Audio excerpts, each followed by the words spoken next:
So next up, we have someone who over the past year has been super critical and super awesome in pushing the ETH2 space forward. So let's give a warm welcome to Danny Ryan.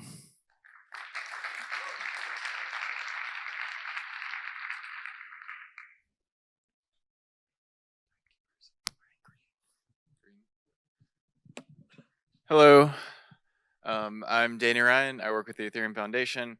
I spend almost all of my time on Ethereum 2.0 research specifications, some client development, client coordination. I run some calls.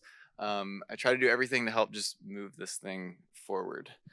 Today I want to talk to you about the state of Ethereum 2.0. We have a number of awesome talks coming up in the next few days with some researchers, Vitalik started off, and clients. And so I want to just ground you in what the hell has been going on, a little bit about the architecture, and what we expect moving forward. So the past 12 months, quick recap. So 12 months ago, this project didn't exist. We had two major scaling and protocol upgrade efforts happening in parallel. It was the hybrid Casper proof of stake, proof of work embedded into a contract, and sharding via the sharding manager contract, in which the shard chains were kind of like bolted on to the existing system, managed in a contract. Both of these were system level contracts, meaning that they're recognized by the protocol as containing information relevant to the consensus. And both of them were happening really in most of the complexity was managed inside of these contracts in the EVM. So there were a lot of progress was made, and EIP was written on the Casper work, and a couple of clients were developing that. And there were some prototypes going on with the sharding SMC, but we were running into some issues, primarily issues by trying to bolt this onto an existing system and trying to doing complex things inside of the EVM. A lot of the issues were around trying to process a high number of signatures in the EVM, which was limiting the amount of validators that could participate in these games and ultimately limiting the decentralization and scalability of the systems. So we deprecated both these work streams and unified them, Casper, Heart, Sharding, deprecated them into a new, much more radical design that's been deemed ETH 2.0 as the ultimate vision of Serenity.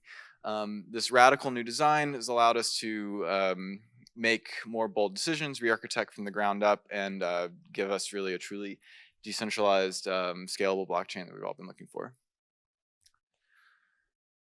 So mid-2018, lots of research, lots of design. A lot of the components of the research were there, but it was really this effort of kind of figuring out how everything was going to fit together into a more concrete spec that people could begin working on. A lot of work in ETH research. We had a couple of Python proof of concepts, and this like HackMD proto spec. If you were in a client implementer at the time, it was kind of a nightmare to follow the changes there. As we got towards DevCon, we moved everything into a specs repo where we had change logs, client implementing teams really were ramping up at the time, beginning to participate a lot more in the conversation and build out some proto clients. And we have these 2.0 calls. We had a workshop. This is a picture of a workshop in Prague. It was incredibly productive, getting us all in the same room, and super cold. We're all wearing like jackets in this warehouse. It was a good time. Prototypes beginning to happen, and the bones at this point, I'd say, of the spec were in place, but we were still in for some major revisions over the coming months. Come January 31st, we had an internal deadline of having a feature complete spec release. This is the first release, the January pre-release of the phase 0 spec, and I'll go into a little bit what these phases are.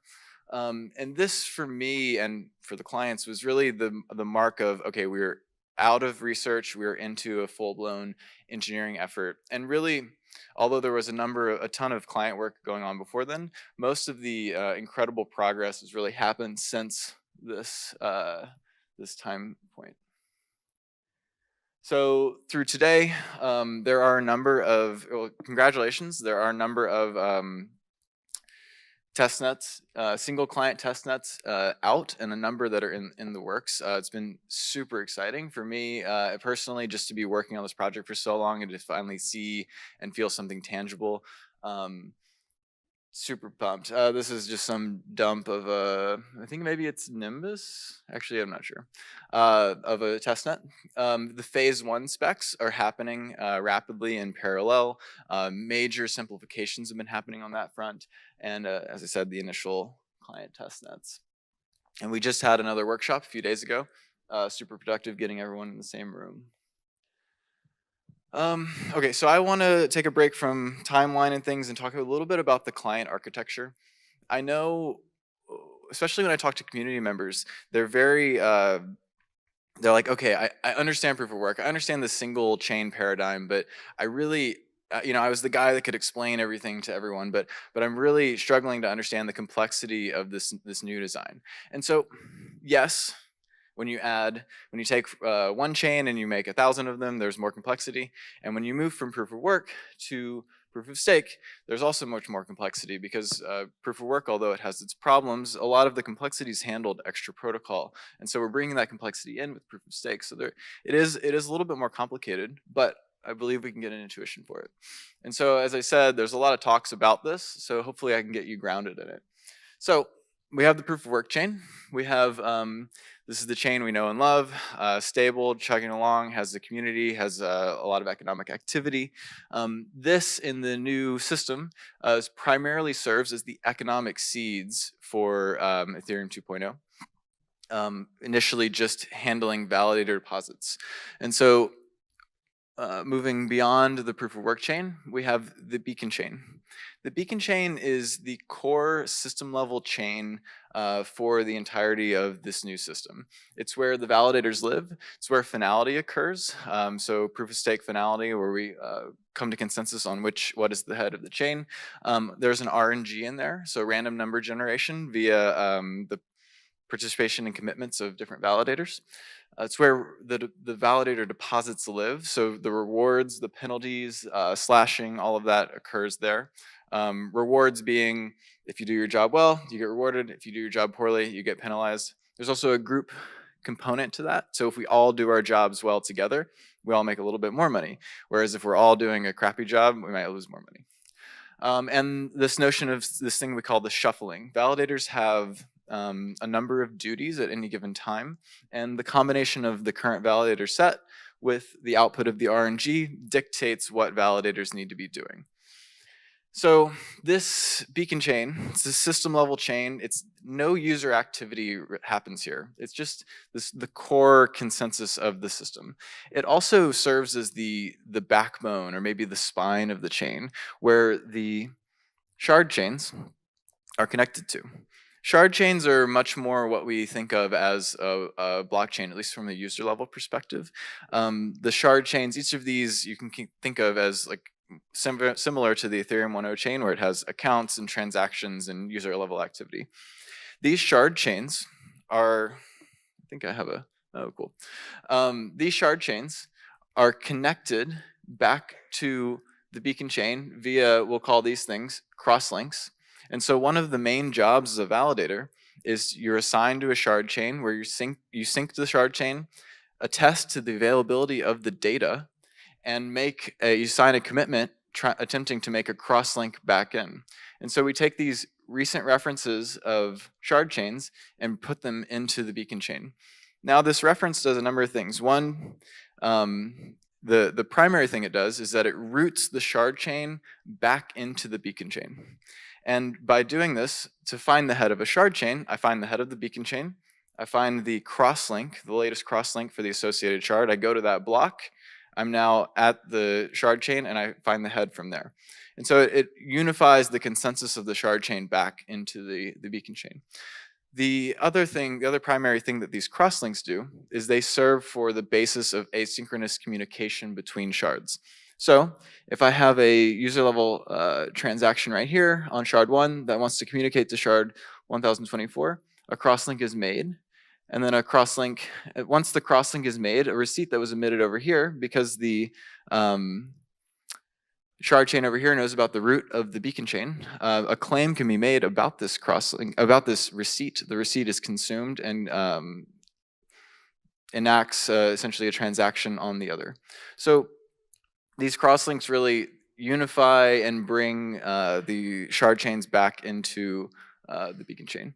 And so, right, so we have beacon chain, we have shard chains. And so as a validator, what I do, I have two main roles. One is to create these crosslinks, and the other is to serve a little bit on a longer term role on the shard chain. So maybe every week or two, I get rotated from one shard to another, building the shard and creating the user level blockchains. Beyond that, we have state execution. So we have the data here, and then we have a layer one interpretation of that data, a VM, almost certainly WASM, still some stuff to work through there. Okay, so general architecture is generally what's going on. The people are going to be going into a lot more detail on how that manifests in clients and some of the research around the different components throughout the next few days. Outside the core architecture, we have serialization algorithms, tree hashing, which is kind of a fun little way to take any object and hash it into a Merkle tree to make proofs about them.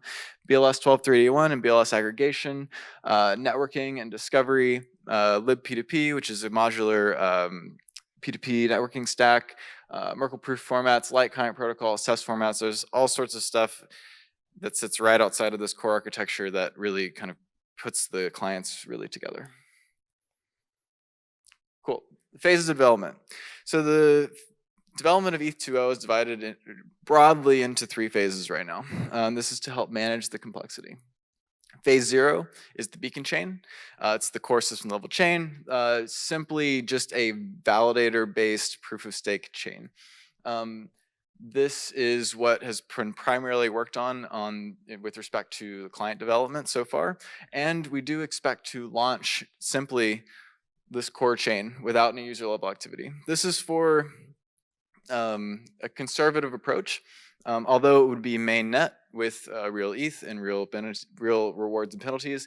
It does give us some, allows us to coordinate in the case of some instabilities or any issues that arise without having to deal with user level activity.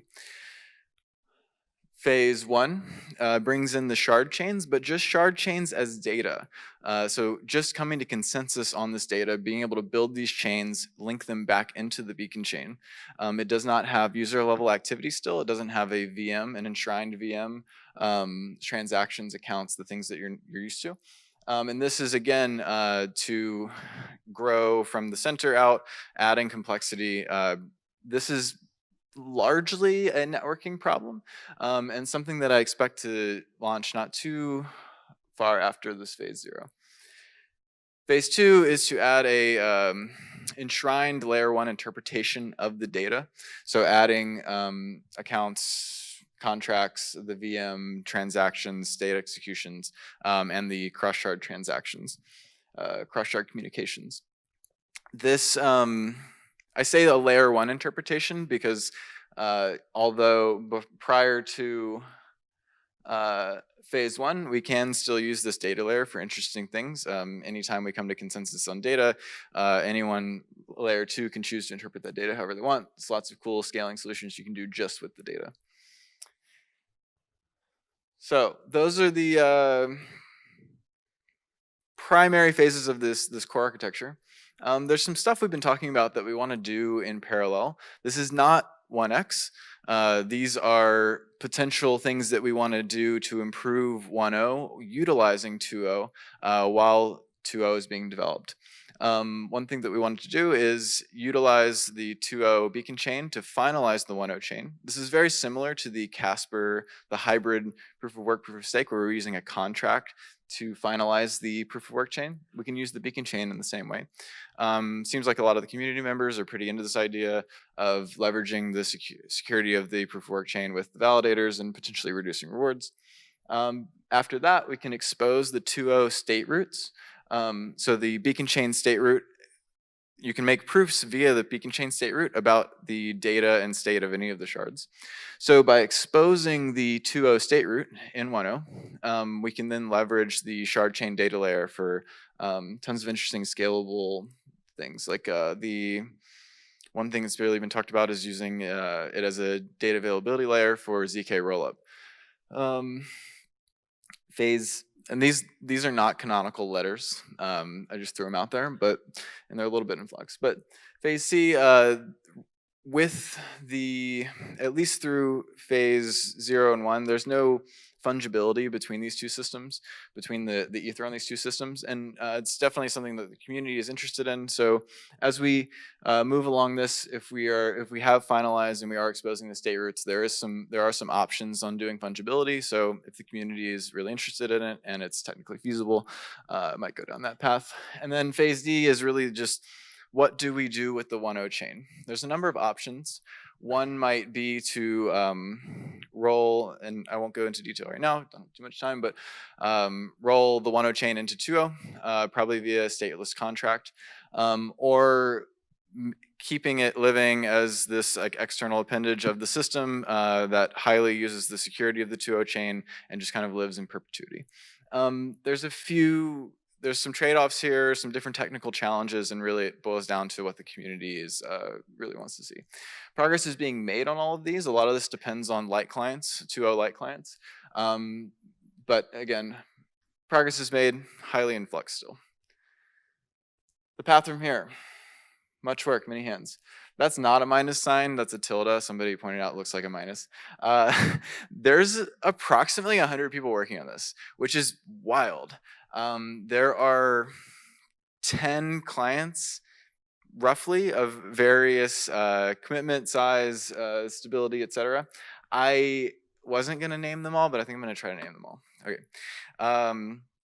Trinity, Nimbus, Lodestar, Lighthouse, Prism, Yeath, Parody, Geth has some stuff working. Oh man, Harmony. Somebody help me, I'm sorry. Artemis, yes. And then there's an executable PySpec and an executable GhostTech. So there's a lot of people touching this thing. And beyond that, they have, we have all sorts, we have libp2p, the protocol labs guys are working, we have Whitebox working on this. Pegasus has a research team outside of the EF. Like there are, I'm sorry, I shouldn't have named anybody because I'm not going to name everybody, but there's tons of people working on this. It's super exciting. Okay, what to expect? Those emojis are broken. Sorry about that. Q2, we're going to freeze the phase 0 spec. Clients are going to be stabilizing and optimizing. We're going to see more single client and multi-client, probably short-lived test nets, and continue this phase 0 spec development. Upcoming client challenges in this quarter and the next. Really, clients are the unsung heroes of this. They're taking these like crazy ideas and making them a reality, and to take that and like make it a production client and like a production piece of software is like a huge undertaking. So they're going to be passing consensus tests, they're going to be optimizations up to 4 million validators, efficient aggregation strategies both in terms of computation and bandwidth. They're going to be seeking stable networks, they're going to be doing state sync strategies, working on validator UI UX, security reviews, visualization tools. The list goes on. There's a lot of work to do. They're doing the hard work. If you please thank your client developers and honestly fund your client developers. Q3, audits and formal verification, cross-client CI and fuzzing as we also increase just the test vectors. We'll be doing some network stress tests, start to see long-standing multi-client test nets, and phase 1 and phase 2 spec development. Somewhere, I'm not going to claim when we're going to freeze phase 1 spec development, but it's going to be getting pretty stable, and at that point, might have a couple of clients do some prototyping. Q4, towards phase 0 launch. Somewhere, definitely around this time, we will be coming up with a launch plan and enacting it. There's some unknowns between here and there and stability of networks, but we're going to be getting close to this point. Phase 1, I expect to be stable and in development, and phase 2, the spec will be maturing. TLDR, it's happening. It's super exciting. If you want to get involved, talk to me, talk to the clients. There's a ton to do, and thank you.